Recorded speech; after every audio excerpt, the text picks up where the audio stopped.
Welcome to my channel. எல்லோரும் தமிழில் press பண்ணும்போது கண்டிப்பாக பார்த்துருப்பீங்க. இன்றைக்கி நான் யாரை பற்றி பேச போகிறேன்னு. நான் இவரை பற்றி உங்ககிட்ட சொல்லணுன்னா, தன்னோட 15வது வயசில் தெரியாது தன்னோட 50வது படம் 2024 ரிலீஸ் ஆகும்னு.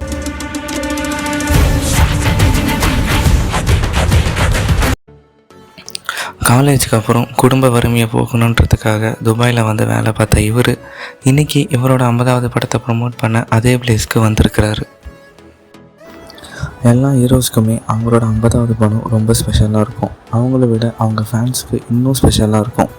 சில பேரோட 50வது படம் பிளாக் பஸ்டர் ஆகி காலத்துக்கும் நின்றும் பேசுது. ஆனால் சில பேரோட 50வது படம் ஃப்ளாப் ஆகி இன்றைக்கி வரைக்கும் கேலி செய்யப்படுது. யார் எப்படியோ எனக்கு ஒன்று ரொம்ப பிடிக்கும். இந்த வருஷத்தில் விஜய் சேதுபதியோட 50வது படம் மட்டும் ரிலீஸ் ஆகலை. இன்னொரு பெரிய நடிகரோட 50வது படமும் ரிலீஸ் ஆகுது. இவரை பற்றி சொல்லணுன்னா, இவர் ஹாலிவுட் லெவலுக்கு போய் கலக்கி இன்றைக்கி ஒரு பிஸியாக இருக்கிற ஒரு ஆக்டர் தான் தனுஷ். இவரோட 50வது படமான ராயன் ஜூலை 26 ரிலீஸ் ஆகுது. இவரோட பர்த்டே ஸ்பெஷலாக அந்த படம் ரிலீஸ் ஆகுது. இவருக்கும் விஜய் சேதுபதிக்கும் ஒரு கனெக்டிங் ஃபேக்டர் என்னென்னா, தனுஷ் நடித்த புதுப்பேட்டைன்ற படத்தில் விஜய் சேதுபதி ஒரு ஸ்மால் ரோல் பண்ணியிருப்பார். இவனும் மிஸ்டேக்காக மாட்டிக்கினான். இன்ஸ்பெக்டர் மொத்துன்னு ஏற்றிட்டாரு. அதுவே கொஞ்சம் வருஷத்துக்கு அப்புறம் தனுஷ் ப்ரொடியூஸ் பண்ணுற நானும் ரவுடிதான்ற படத்தில் விஜய் சேதுபதி தான் ஹீரோ. சொல்லுங்க, நான் என்ன பண்ணணும்? அதான் சொன்னேனே, ரவுடி கிட்ட கூட்டிட்டு போங்க.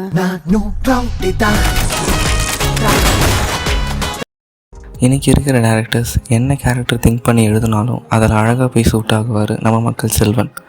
நம்ம தமிழ் சினிமா டேரக்டர்ஸ் மட்டும் இல்லை, அதர் இண்டஸ்ட்ரியிலே இருக்கிற டேரக்டர்ஸும் இவரோட இயல்பான நடிப்பை பார்த்து இவரை அப்ரோச் பண்ண தான் செய்கிறாங்க.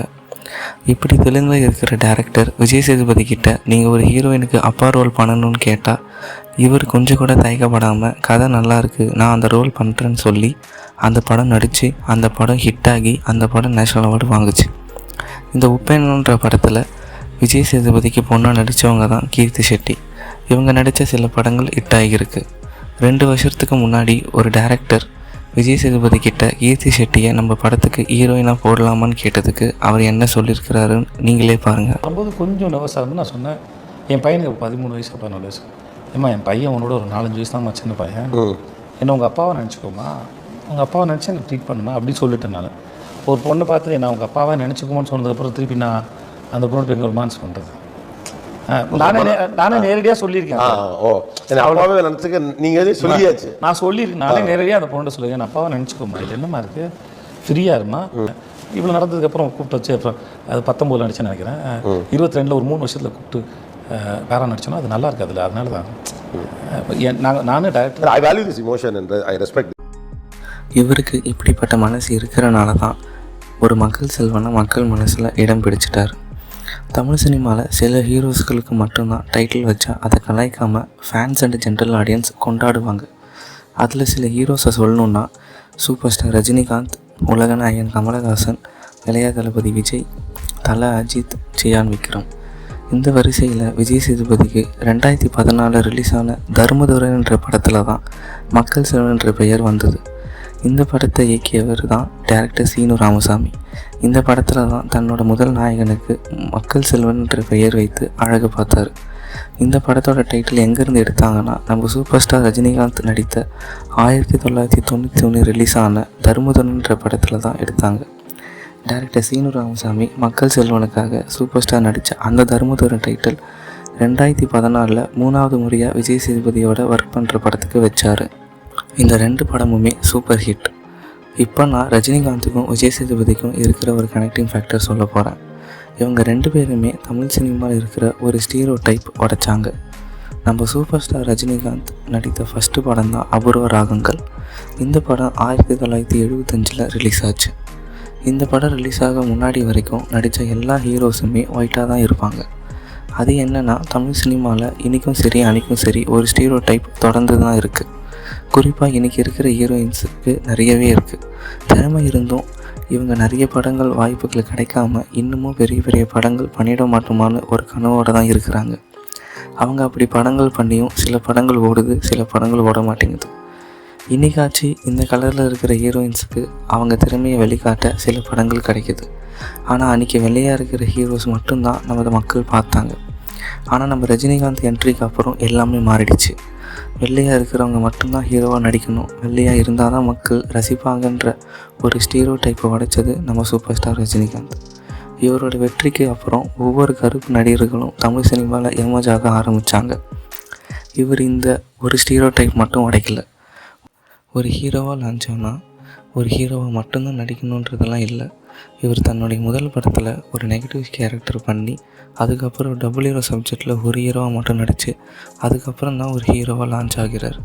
மக்களும் இவரோட புது ஸ்டைலை பார்த்து இவரோட டைலாக் டெலிவரி பார்த்து ஹீரோவாக மட்டும் இல்லை, இன்றைக்கி சூப்பர் ஸ்டாராகவே ஆக்கிட்டாங்க. ஒரு வில்லனாக நடித்தா வில்லனாக மட்டும் கடைசி வரைக்கும் நடிக்கணுன்றதான் இல்லாமல் என்னால் ஹீரோவாக நடிக்க முடியும், மக்களால் அதை ஏற்றுக்க முடியும் என்று நிரூபித்தது நம்ம சூப்பர் ஸ்டார். எல்லா இண்டஸ்ட்ரியிலும் இருக்கிற ஹீரோஸ் கிட்ட யார் சூப்பர் ஸ்டாருன்னு கேட்டால் அங்கே கை காட்டுறது நம்ம ரஜினிகாந்தை மட்டும்தான். இன்றைக்கி இருக்கிற நிறைய நடிகர்களுக்கு ஒரு ஃபேன்ஸ் கிளப் இருக்குன்னா அதுக்கு காரணம் இவரோட என்ட்ரி. ரஜினிகாந்த் எப்படி வில்லன்லேருந்து ஹீரோ ஆனாரோ நம்ம விஜய் சேதுபதி ஹீரோலேருந்து வில்லன் ஆனார். ஆமாங்க, 2008 தென்மேற்கு பருவ காற்றுன்ற படத்தில் தான் ஒரு ஹீரோவாக லான்ச் ஆனார். நம்ம ஒரு ஹீரோவாக லான்ச் ஆகிட்டோம், இதுக்கப்புறம் ஒரு ஹீரோவாக தான் நடிக்கணும் அப்படின்ற மைண்ட் செட்லாம் இல்லாமல் எந்த கேரக்டர்ஸ் கிடைச்சாலும் அதை பண்ணிவிடுவார். 2010 ரிலீஸ் ஆன சுந்தரபாண்டியன்ற படத்தில் ஒரு நெகட்டிவ் ஷேட் கேரக்டர் பண்ணி அதுலேயும் ஸ்கோர் பண்ணியிருப்பார். ஆனால் அதே வருஷத்தில் ரிலீஸ் ஆன பல்லே பாண்டியன்ற படத்தில் விஷ்ணு விஷாலுக்கு ஒரு ஃப்ரெண்ட் கேரக்டர் பண்ணியிருப்பார். வேலை செய்யறதுக்கு ஒரு வாசல் உங்களுக்கு திறந்துருக்காதே. சரிதாங்க, சரியா சொன்னீங்க. ஆனால் அதுக்கப்புறம் ரிலீஸ் ஆன பீஸான்ற படம் இவருடைய கரியர் குரோத்துக்கு ஒரு பெரிய மைல்ஸ்டோனாக அமைஞ்சிச்சு. இவர் பலவிதமான கதாபாத்திரங்கள் நடித்ததுக்கப்புறம் இவர் பண்ணாத ஒரு கதாபாத்திரம் இவரை தேடி வருது. அது என்னென்னா டிரான்ஸ்ஜெண்டர். நிறைய ஹீரோஸ் இந்த கதாபாத்திரத்தில் நடிக்க தயங்குவாங்க. ஏன்னா ஒரு லேடி கேட்டை போட்டாலே நிறைய பேர் கிண்டல் செய்வாங்க, நமக்கு அது செட் ஆகாதுன்ற ஒரு பயம். ஆனால் ஒரு திருநங்கையாக நடிக்கணும்னா அது ரொம்ப கன்வின்சிங்காக நடிக்கணும், மக்களும் அதை ஏற்றுக்கணும். ஆனால் அது ரொம்ப கஷ்டம். எனக்கு தெரிஞ்சு ஒரு 3 ஆக்டர்ஸ் மட்டும்தான் இந்த கேரக்டர்ஸ்லாம் நடிச்சிருக்கிறாங்க. ஃபஸ்ட்டு வரலாறு படத்தில் நம்ம தலை அஜித் நடிச்சிருப்பார். நெக்ஸ்ட்டு காஞ்சனா படத்தில் சரத்குமார் நடிச்சிருப்பார். 3ஆவதாக நம்ம விஜய் சேதுபதி சூப்பர் டீலக்ஸ் படத்தில் நடிச்சிருப்பார். இந்த படமும் ஹிட் ஆகுது. குறிப்பாக இவர் நடித்த இந்த கேரக்டர் காலத்துக்கு நின்று பேசுது. இவர் ஹீரோவாக இருக்கிற சமயத்தில் ஒரு வில்லனாகவும் நடிப்பார். விக்ரம் வேதாவாக ஸ்டார்ட் பண்ணி நெக்ஸ்ட்டு பேட்டை படத்தில் ஜித்துவா, நெக்ஸ்ட்டு மாஸ்டர் படத்தில் பவானியா, அதுக்கப்புறம் சமீபமாக சூப்பர் ஹிட்டான விக்ரம் படத்தில் சந்தானமா, லாஸ்ட் இயர் 1000 கோடி கலெக்ட் பண்ண ஜவான் படத்தில் ஷாருக்கானுக்கு எதிராக காலியாக நின்று இன்றைக்கி இருக்கிற கரண்ட் வில்லன்ஸுக்கே நம்ம மக்கள் செல்வன் டஃப் கொடுத்துட்டு இருக்கிறாரு. இவ்வளோ கேரக்டர்ஸில் நடித்தாலும் நம்ம மக்கள் செல்வன் ஒரு ஹீரோவாக எப்போவுமே மக்கள் மனசில் இருந்துட்டு தான் இருக்கிறார். ஏன்னா அது காரணம் இவர் ஹீரோவாக நடித்து ஹிட்டான அந்த படங்களோட தாக்கம்தான். அதே மாதிரி ஒரு தாக்கத்தை தன்னோட 50வது படத்தில் ஒரு ஹீரோவாக நம்மக்கிட்ட கொடுக்க வர்றாரு. ஆமாங்க, இவரோட 50வது படமான மகாராஜா கம்மிங் 14 ரிலீஸ் ஆகுது. இந்த படத்தை இயக்கியவர் குரங்கு பொம்மைன்ற படத்தை இயக்கிய டைரக்டர் நித்திலின். எனக்கு தெரிஞ்சு விஜய் சேதுபதி ஹீரோவாக நடிக்கிற படத்தில் ஃபஸ்ட்டு டைம் ஒரு நெகட்டிவ் ஷேட் கேரக்டர் பண்ணுறாரு. டைரக்டர் நித்திலின் விஜய் சேதுபதியை ஒரு புதுவிதமான பரிமாணத்தில் காட்ட போகிறாருன்னு நினைக்கிறேன். ஸோ உங்களை மாதிரி நானும் ரொம்ப எக்ஸைட்டாக இருக்கேன். இவரோட 50th ஃபிலிம் சக்ஸஸ் மீட் கொண்டாடணும்னு என்னோட ஹார்ட்டி விஷஸ்.